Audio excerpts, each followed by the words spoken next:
as a team as almost any other team in this tournament, I mean, as evidenced by them being in the finals. My biggest hope is that someone shuts down Valu so that he plays McCree. And Route 66 is a good McCree map. Yeah. If we could just see McCree, period, I would be absolutely happy about it. I haven't seen as much of him lately as I would like.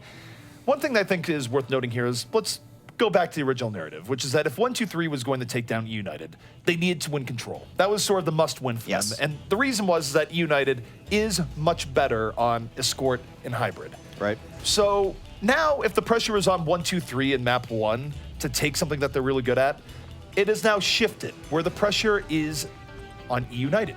eUnited must find a way through. Right. And the funny thing is, even looking forward, Assault has been one of eUnited's best maps, but it's been pretty good for 1-2-3 too. As I said, everything that 1-2-3 is good at, eUnited is a little bit better at, but it's not like 1-2-3 won't be able to pull it off. I think I would give Assault an edge for eUnited when we get there because of their Sombra play, and that is one thing that 1-2-3 should be looking to add into their game in the off time that we'll have between Contenders seasons here, as I think most teams should.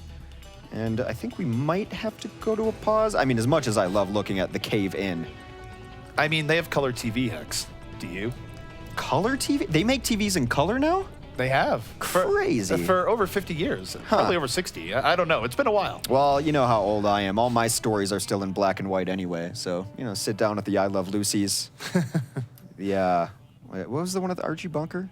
Oh, I am. Now you're putting me in the spot, and that's just rough. It's yeah, it's a pretty offensive show if you look back on it. There's some rough stuff in the 60s, stuff that would not fly today. That is absolutely true. Well, I think we do have everyone back in. Excellent. We did have a disconnect there momentarily, but we're going to move right along. I mean, this is also a map you can see Bastion on. We can see a lot of interesting stuff here. What do you see from the defense, though, as we are rolling out? Well, I'm going to look at the defense and not hope that 1-2-3 is trying to just sway me to their side with their seductive, alluring Omnics. But, yeah, take a look at eUnited. Unfixed will be coming out on the Sombra, and this is something eUnited has run reliably on Route 66. They always run Sombra on the 66, and they've been doing it for quite a while now. So we'll see if it works out. I think Unfixed Sombra is oftentimes hit or miss, but this is something that he's had a lot of practice at now, so we'll see if it's effective. And Hex, no bash. Unfortunately. They will check the car with a Sonic Arrow that is still there. Gonna come out with a May of all things after he switches. You think it's probably just a wall off this left-hand side because they know that this Sombra stretch is coming? I think it's very well the case. Yeah, they're going for the 10 kills right now. There's the wall. Welcome to the freezer. This is a beautiful opening here. And will they get the D-Mech? They do. Cruz knocked right out, and they get the kill off of it. So now, let's see if they can get more. I think they traded out to a degree that it's not going to be as effective as they would have liked, but I like the idea, if nothing else. Yeah, welcome to the meat locker. You're the meat. And they get frozen in there. They find it again. That's a great counter strategy. This is just intelligent play. And when, you know, everyone knows what you're going to run, they obviously have a specific counter to this. Oh, find somebody wins! Mistakes! Crushes Shriek. Beautiful. I don't think eUnited has any idea what's going on right now. We barely do, and we see a lot more than they do at the moment. This is one of the most ridiculous and entertaining offenses I have seen on Route 66 in a long time. But 1-2-3, the dust has settled. They have thrown eUnited off the point, and now eUnited, they're not even close to having an EMP for this next fight. Just enjoy this. I see where you're going, big boy. There's a monkey. That's just beautiful play. I love it. I mean, it's not like the hardest play ever, but awesome. Hex, walk right into the explosive love. That was what his thoughts on were. And was, again, an ice wall, going to wall them out here. We haven't seen offensive May in a long time in Western Overwatch, and this is working out really nicely so far. They have the Transcendence for the side of eUnited, though. They're going to come in, and it keeps them healthy enough to start turning back the tide. They have brought it back. Yeah, it's three quick kills. Explosive Love sounds like an 80s metal album that I don't want to listen to. Some sort of hair band has sang that song, I'm certain, as Unfixed will come back into it. And this is the situation you don't want to be in now, is you had all the momentum in the world, but now you're going to be pushing into an EMP, sound barrier, a lot of bad things on the menu here, but a Blizzard can turn it around. Well, the Blizzard can turn around. The other thing, too, is let's take a look how Bach handles this. Bach if he's smart, is going to be more to the back and behind. If he cannot get hit by the EMP, he can rush in with the Transcendence, but they're just going to open this up with the Blizzard. They can get chilly on the payload here once more, and they get the early kill. They don't have to worry about Boombox anymore, and the Transcendence is out before the EMP. Beautiful stuff from Bach. That's going to keep everyone alive, regardless of how the lights were turned out. I mean, it's fine from Bach. That's a bad EMP. There were already 2 down from that fight. Both your supports are already out of it, so any damage you take is permanent. I mean, I guess you go with it because EMP does charge that fast, but yeah, a little bit iffy on unfixed EMP right there. As you mentioned, they just lost Boombox and Morty.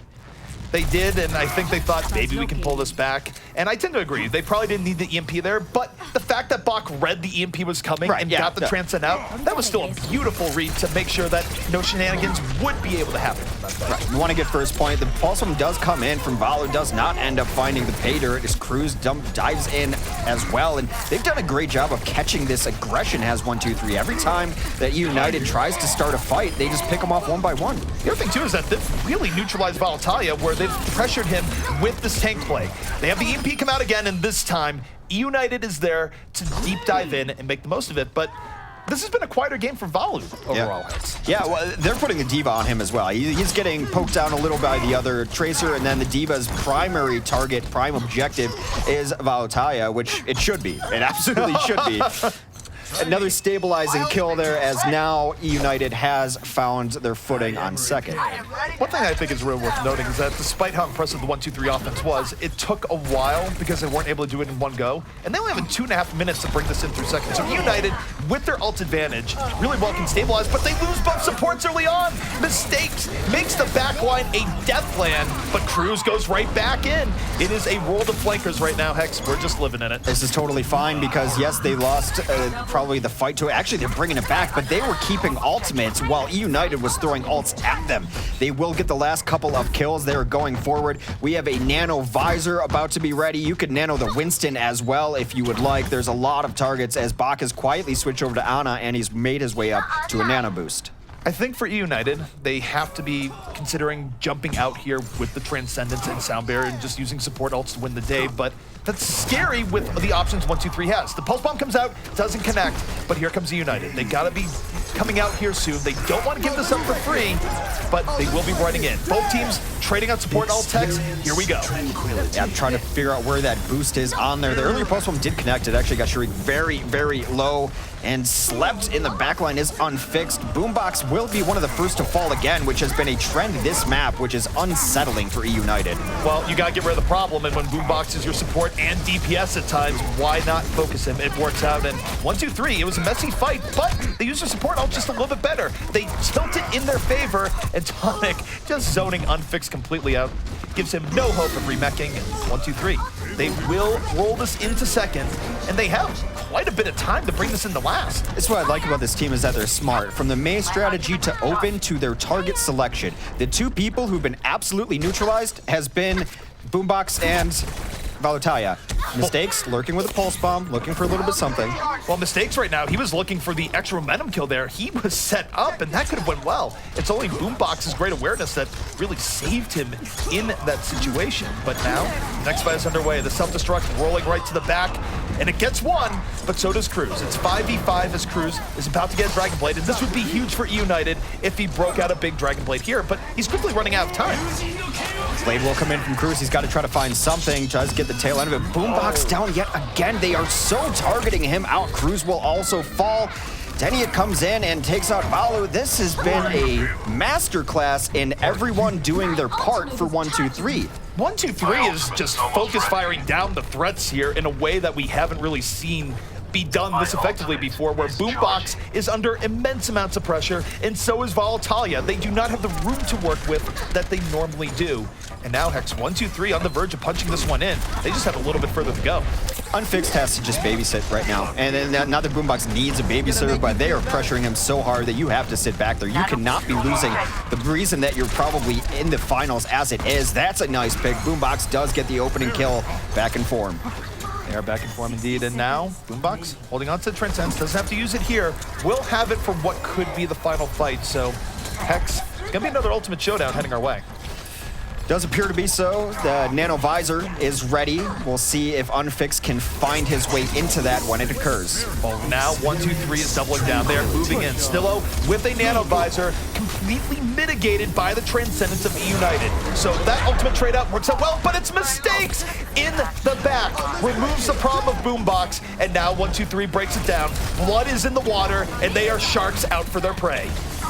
It is just Valo. He is up and now down, and now they are in desperation time. Cruz has to find something here with this blade. He has been underwhelming so far. He's going to have a sound barrier with it. Could wait just a moment to do so as they're going to get the Winston on the cart. It is time to use everything. There's the sound barrier. Destruct comes in over the top. Cruz does get 2 dash kills. Dash resets in the back with the blade. Cruz has been the hero here for eUnited over and over again, and will he add this to his tally? 123 was looking like they were going to bring it back in, but it's Cruz. Off the blade, off the dash resets, gets 4 kills, and stops the bleeding for eUnited. But Hex, a lot of damage was done here. You cannot count on a certainty of completing Route 66. Route 66 is a long map, and there's been teams that are very, very good at Overwatch who have struggled to take first on Route 66. There are no guarantees when you get out to the desert. And that's, that's as far as you can push it without actually finishing the map. I'm just so impressed across the board with this 1-2-3 team. We can talk about DPS all day, which, generally we do, because DPS are fun to watch. But the Lucio play, the tank play, all the supports across the board, everyone is pitching in. This is one of the most team efforts I've seen from a team in quite a while, which is why I think they're here with eUnited, because eUnited is the epitome of that, where everyone pitches in, no weaknesses, good economy, good calls. I can't really dispute anything you just said, but one thing I'd really note for 123 is that maybe part of the method in their madness is that they're simply good at isolating problems on the other team, where we like talking about 123 where they haven't been the most dominating team in getting here for the most part. They've had bloody battles, especially going back to the group stage, going back to the qualifiers. But if you're a team where you can isolate the problems on the other team, you can win games even though it doesn't look like you're dominating them. And maybe 123 is just very good at adapting. Yes, they seem smart, which I like in my teams. They've clearly done their homework on this is a strategy we need to run, and then they find a smart counter strategy. I've not necessarily seen a whole lot of that Mei against Sombra in an offensive play. I thought that was pretty brilliant. And yeah, I like them so far. And regardless, like you said, all the pressure is on eUnited here. No one expected 123 to be in the finals. No one expected 123 as a team to really get anywhere here. And here they are. They have taken a map off eUnited, and they've just completed a very good offense on Route 66. So if they can stop them here, there's no telling what the ceiling is for this team. I would say the sky's the limit for 123 if they get Route 66 here and end up getting a series. It would be a statement. It would be a disaster for eUnited, but it would be a story nonetheless. And eUnited, what do you see on this offense here, Hex, that we certainly do not see a Mei?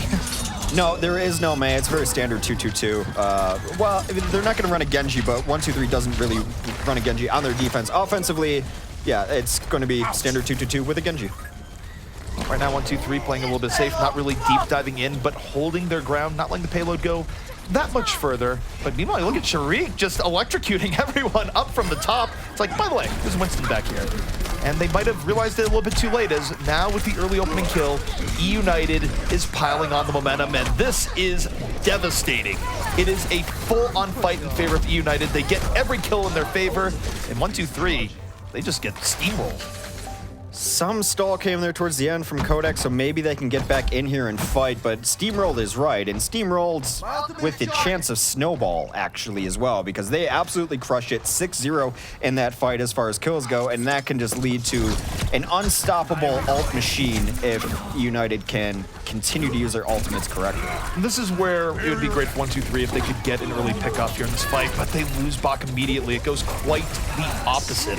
Now for 123, they made mistakes and pulled us back, but all his teammates are dying in and around him, and with that transcendence from Boombox, eUnited just makes this fight that much more solid for them, as really a masterclass in taking Route 66 first point is underway. They must have done something to make Cruz angry, because he is just crushing right now. Since the end of last round to now, he is dashing through people. And go ahead. I'd really like him when he's angry. Look, I mean, it's more entertaining. I'm not going to say I don't like it. I just thought it was some sort of veiled Hulk reference, right? It kind of is. Yeah, that's his trick. He's always angry. Unfortunately, that hasn't been the case because Cruz has been quiet on some parts of the map. But this is, again, the problem when you get beaten so badly early on is the other team's always going to have ultimates, always going to run through. You have to do something to tourniquet this. And Sharik is just trying to stop them from even reestablishing. It's a really deep dive with Primal Rage, but they weren't expecting it there. They take down both supports immediately.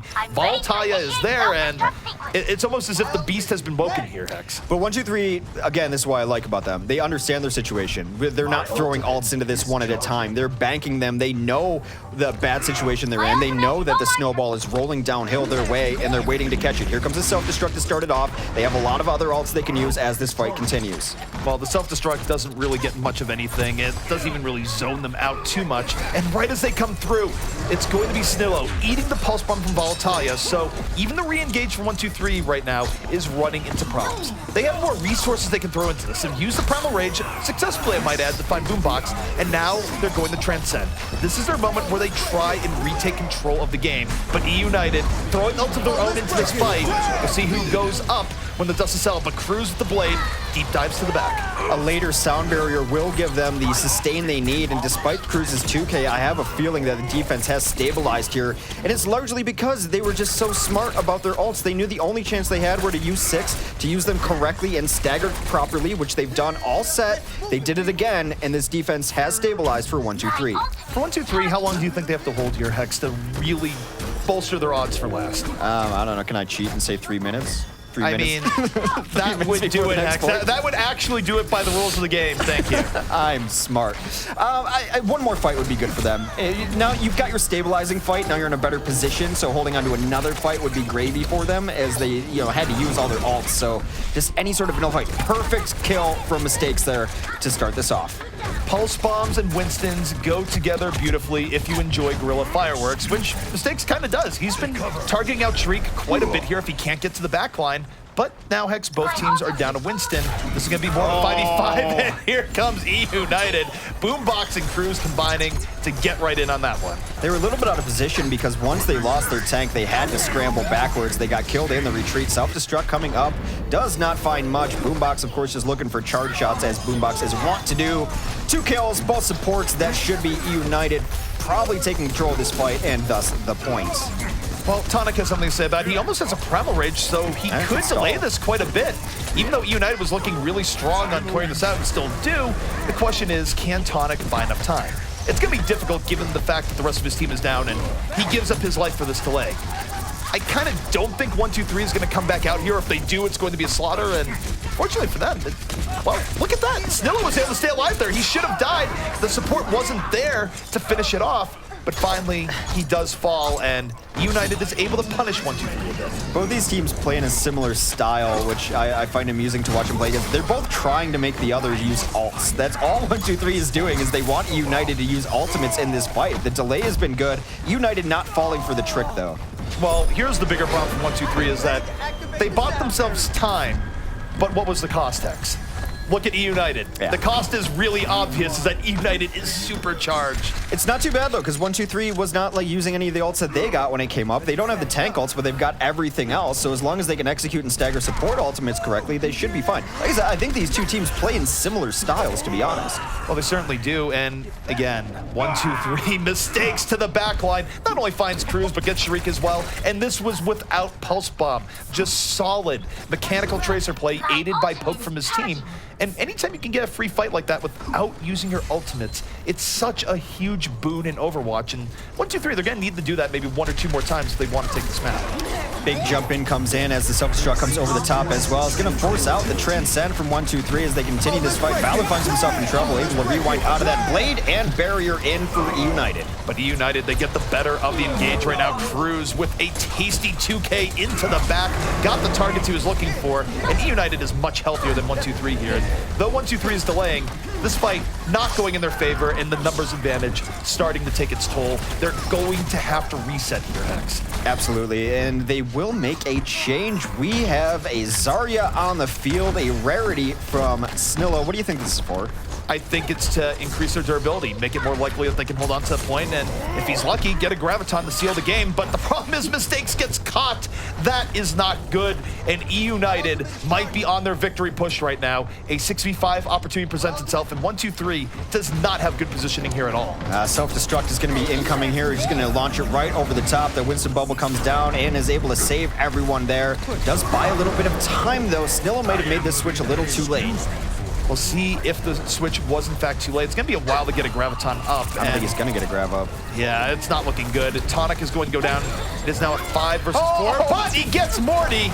I'm not sure it's going to be enough. I mean, it's 3-1 in favor of eUnited. They are keeping all sorts of pressure at the point. Valtaya is going wild in and around, darting in and about, and that will be eUnited striking right back and saying, look, if we do have some sort of second place curse on us, we're not going to give you hope by losing Route 66. Well, a de facto best of 3 now as we're tied up 1-1 in our best of 5, and already probably the closest set.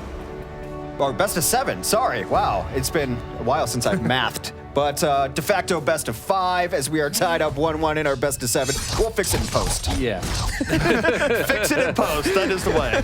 It's not like anyone listens to this live. Oh, it's not like anyone listens to me anyway. Well, best of 5, best of 7, whatever it may be, we are in for a good one right now. And I mean, so far, I kind of feel like we've stuck to the script where 1-2-3 can make this interesting, but they had to do it on control. And yet, it's going to be a struggle for them to steal things away from eUnited on Escort and Hybrid. And this might be a little bit of how eUnited operates. They didn't do very well on control.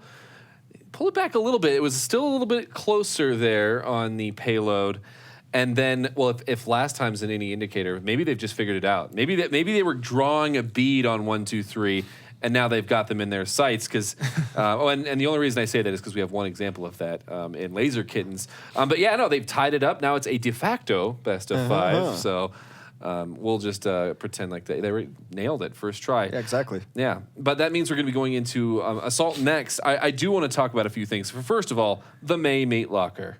This is an interesting adaptation to the potential Sombra picks. Why did that work in that circumstance? Or why did they pick it, I guess? Well, go ahead. If you're looking at game tape from Reunited, it's not hard to say, oh, they usually set up in this tiny corridor. You have the tanks there, and you go, wait, what happens if we throw Mei in there and lock them out? We'll probably get some kills. And it worked out really, really well. And I think it's just sort of an evolution to punishing teams for being as aggressive as they've been on Route 66, where teams get in your face a little bit earlier. But if you want to get into a team's face earlier, it means that you have to use areas like that corridor, which uniquely opens you up to getting frozen by Mei. Yeah, the corridor's got a mega in it. You know that Sombra's either going to be there or in Big Earls, and so you just take the gamble. If you go in there and you put a wall up and there's no one there, just walk back to spawn. It means that you're going to get that free push around anyway because they're going to be set up further back. So it's just preparation. It's just knowing what your opponent's going to run. Yeah, and you might be thinking, well, why not just kill Sombra without the wall there? Well, it's easier said than done when Diva's right there in that corridor, because that corridor is pretty accessible for the attacking team. Right. You can get in there, but the problem is as soon as you translocate back, and if you got a Diva, you're going to escape. And